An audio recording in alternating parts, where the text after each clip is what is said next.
thank you for that introduction. What I was going to talk about today is try to compare and contrast how we apply the tools of an entrepreneur, especially in product development, which we think of as design thinking, to the lives of young people that are at the university and trying to find their own way, and how I've been able to use some of those same tools in starting my own transitions in life. And so hopefully you'll find that relevant, regardless of where you're at in your own journey. So I started out as a child, and on this farm, and as a little Cosby joke, on this farm in southeast Idaho, it was just outside of the closest town with population 23, so no zeros after that, very, very small. You have to go 70 miles to find a town that's much bigger than that. So the main thing that, a fabulous childhood in many ways, but most of my teens were spent just planning my escape. And the idea where I had to get out of here and I had to get to the big city. So I spent a lot of time think about how to do that. And this was my first stop at the University of Idaho, which is in the northern part of the state. So it's not exactly the big city, but it was a lot bigger than 23 people. And most importantly, I met a professor there who, in the lab I had, would wander around. He was always chatting up about whatever he was interested in. And he was talking about Silicon Valley. Silicon Valley. Everybody should go see Silicon Valley. That's where all the amazing stuff is, and, especially for electrical engineers, which is what I was saying. So I found an internship at a company called Perry and Associates in Palo Alto, and mind blown. I guys couldn't believe it. I had no idea that the place existed. So much was going on. It was so beautiful, and the technology transitions that were happening, which were barely mentioned in my sort of formal academic career. So I got a job at Intel after college, and been in Silicon Valley ever since. So more than 4 decades now. And my aspiration for coming to Silicon Valley was to build and lead startups. I thought that was just the coolest idea ever, that you could start your own company in something that you just in the technologies that you would think would be impossible. So fast forward through a bunch of years in product development and executive leadership at big companies and then a few startups and venture firm. I finally did end up as the CPO of a solar cell company that I helped co-found. And this was very early. We used to avoid spending any money on things that we thought weren't important. When someone would join, we'd send them to Costco. We'd tell them to buy a table and a computer, come back, set up in this circle, and you would get to work. So for most of my career, easily the first 3 decades, it was always pretty clear what I was trying to do. I didn't have much confusion about the direction I was going or what I was aspiring to accomplish. And then, this good thing happened is that Alto was acquired. But what comes along with that for CEOs is usually a transition, because usually the new people don't want the old people, at least at that level. So I found myself relatively late in life kind of figuring out, well, okay, what now after this thing to do would probably just be like this amazing success. So my career model, kind of my entire life, had been around thinking of what I'm doing is building a pyramid. I have this shape in mind. I have this destination, this thing I'm trying to build, and I would just think about all I have to do is build the foundation, right? Get the foundation in place. Think about the skills that I need, or the experiences, and make sure I have them all mapped out. And I figure that out, get to work, head down. Every 2 or 3 years, pop my head up, look, hey, did I get the foundation done? Excellent, let's start on the next layer, to the next layer, to the next layer. So I did that for 30 years, and it works really well. This did for me. The problem is, after that, I started to think like, maybe this pyramid thing is not what I want. Maybe I want something different. And it's part of the problem is I don't even know what I want. I'm pretty sure it's not the pyramid that I just built. So how do I go about figuring that out at an age where you already have a lot of the journey behind you? You're sort of in motion, and it's not like everything is a new choice, at least not that easily. And I happen to have the good fortune to have met a guy earlier in my career named Bill Burnett, who had joined Stanford in the D school. And I knew design thinking principles going back in my engineering career, which is a basic concept of empathy, understanding the problem you're trying to solve, but the pain that someone's experiencing, ideation, like, let's kind of think about how we might address that problem, and then prototype. There's a little bit more to it. It's fundamentally understand the problem, think about ways you could solve it, and then try some things out. And Bill has started, he encountered so many college students who are trying to figure out, well, what do I want to do? What is my path? That he began to adopt and adapt some of these concepts to figuring out your own life plan. And he wrote a book about it. It's called Design Your Life. It's a terrific book. And so I read it in 2015 or so, right, when it was published. And it's very much written for young people, but I realized, boy, a lot of those things are like applied to me right now. Maybe not exactly the order that he lined it out, but a lot of them still apply. And so I started thinking about which of those I could use. And the first one in the process of life design, and certainly how we teach it at Santa Clara and for young people, is figuring out what you like to do. Where do you get flow from? What's just like causes the time to disappear and the world to sort of fade away because you're just so into what you're doing. And then what are the things that are just drudgery, that you hope that you don't have to do very much of that in your life? And you figure out, like, for a student anyway, or a young person, can I make money off any of those things that are in flow? Because if I can, that's a pretty good career idea. You have some idea of what you go pursue.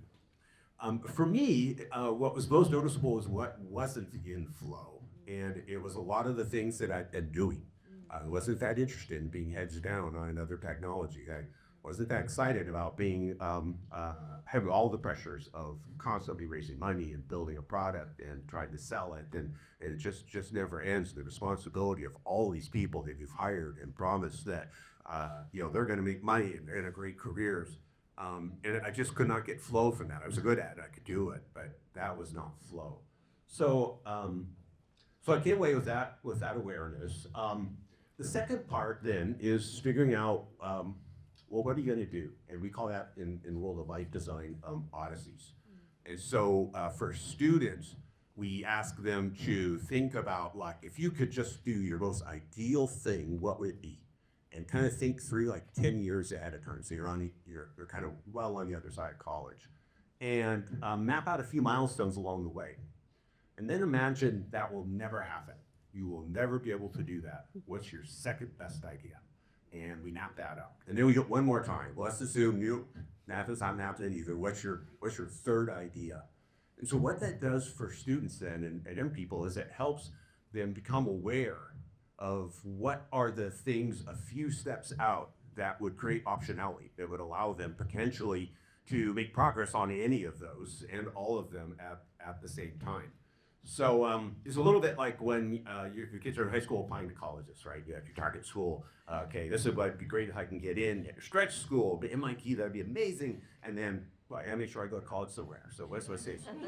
So it's kind of mirrors that. So for me, again, it was hard for me to formulate what I did want to do, but what was clear is what I didn't want to do because nothing about startups showed up in any of my odysseys. There was no future that I was excited about that had doing stuff I'd already done. So one thing I realized is that generally carrying forward my past from a career point of view wasn't really gonna light my fire. So.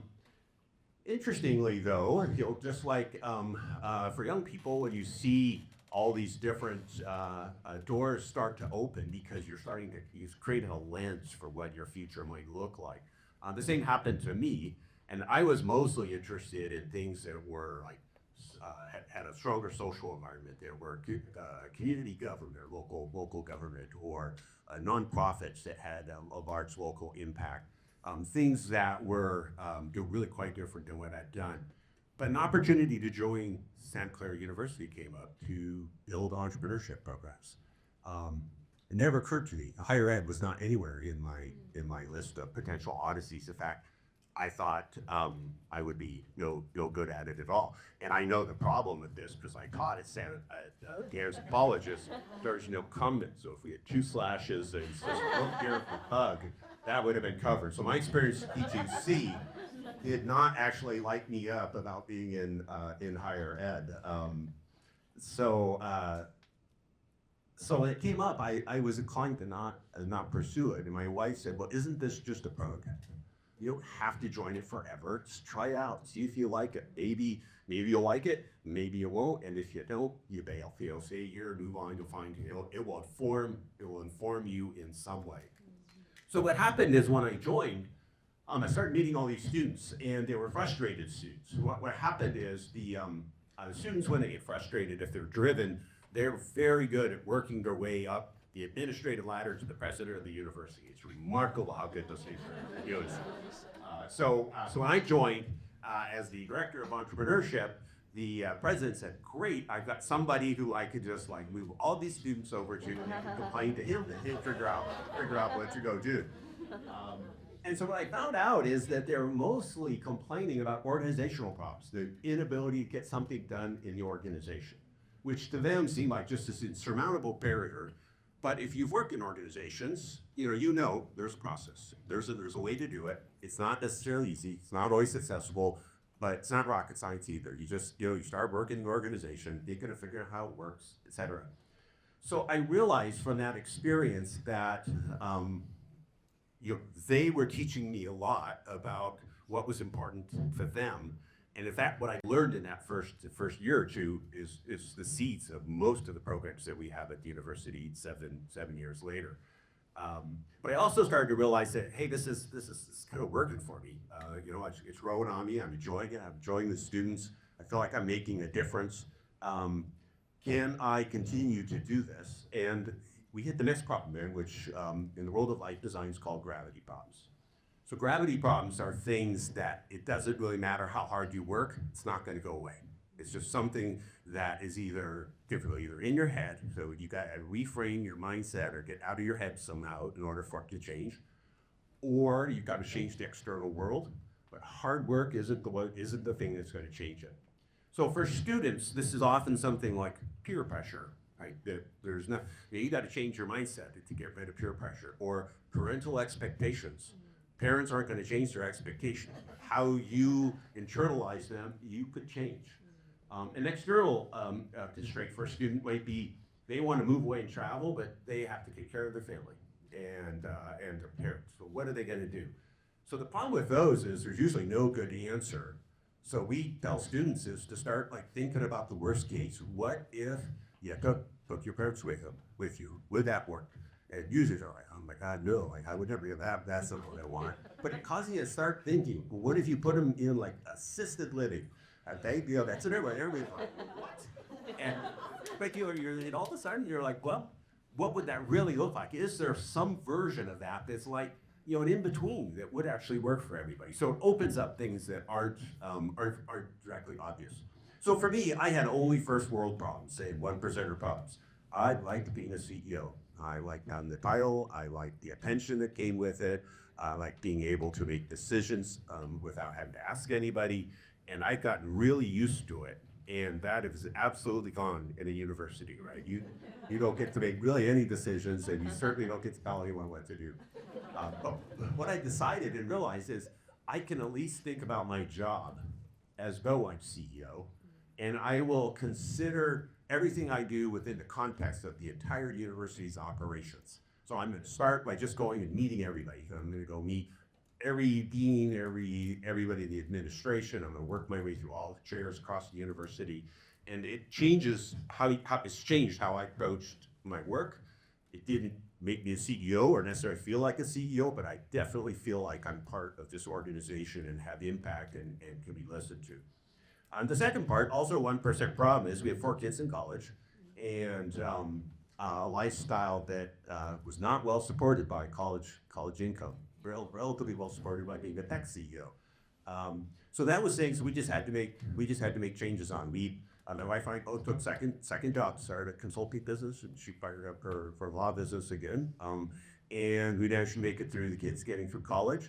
And then we restructured our life. We moved into the downtown core here, which shed a bunch of cost and also brought these virtuous things that we never expected, like a neighborhood that's full of people that are like, they're just different than what we had ever been around before, and who wanted to make friends. And so we had this whole new social life. We're within walking distance of downtown. I walk here today, and my commute is almost minuscule to Santa Clara University. So even though we had to make a lot of changes, the 1% impact changes, but you get over it, and it's all worked out really well. Okay, so I'm going to end at the beginning again, which is empathy. This is a picture of a group of our students who are taken in September that are in a program called Innovation Fellows. It's also a program that originated at Stanford. And what these students do is study design thinking, literally design thinking, applied to problems in highly constrained environments or institutional problems. So they choose a problem at Santa Clara University or in a company or in the community to work on over the course of a year, and they apply these design thinking skills, empathy, ideate, prototype. So what we do is the week before school starts, they all come to campus, and we have a bunch of activities to get them powered up. And one of them is an urban hike in San Jose. So this is on Post Street between First and the Market, and we do this cross section of the city that lets them see a lot of the good and a lot of the bad, so they kind of have a perspective of the world that we're living in, like right outside the doors of the university. So what I have learned and over the last 7 years that I've been at Santa Clara, and that is my fundamental takeaway from my experience there, is we have this saying that says, meet students where they're at. And I never fully understood what that meant. But what I found it to me is that I am almost 2 full generations removed from the students at Santa Clara. There is probably almost nothing about my journey relevant to them. And it's certainly, if I tell them all about my dad, and here's what you could go do, blah, blah, blah, blah, blah, it's just not gonna get. I didn't grow up with the phone. I didn't grow up with social media. I didn't grow up with the kind of pressures that today's young people have. And so I find it's just not relevant. I have to go figure out what's important to them. And I have found out that they will let me accompany them on their journey for a little while. If I try to drag them to my journey, they don't want to come, and they also don't learn very much. But if I find ways to follow them, to walk with them, even for a short period of time, I learn a lot, and I find out, well, what is relevant about what I know and what I've learned, and can I offer that up as part of my time accompanying them on their journey, even if it's for a short period of time. And I found it works like in all sorts of examples. I think of my classes that way. I think of these programs that way. I think of mentoring students that way. I have this time where I can be on their journey and hopefully help them a little bit and move on. I've also found, especially these political times, that it works pretty well for all ages. If you just kind of park what you think about the world, and you walk along with somebody else to see what they think about the world, try to understand it, both people come out better, I think, for that. So with that, thank you very much. We really appreciate the invitation.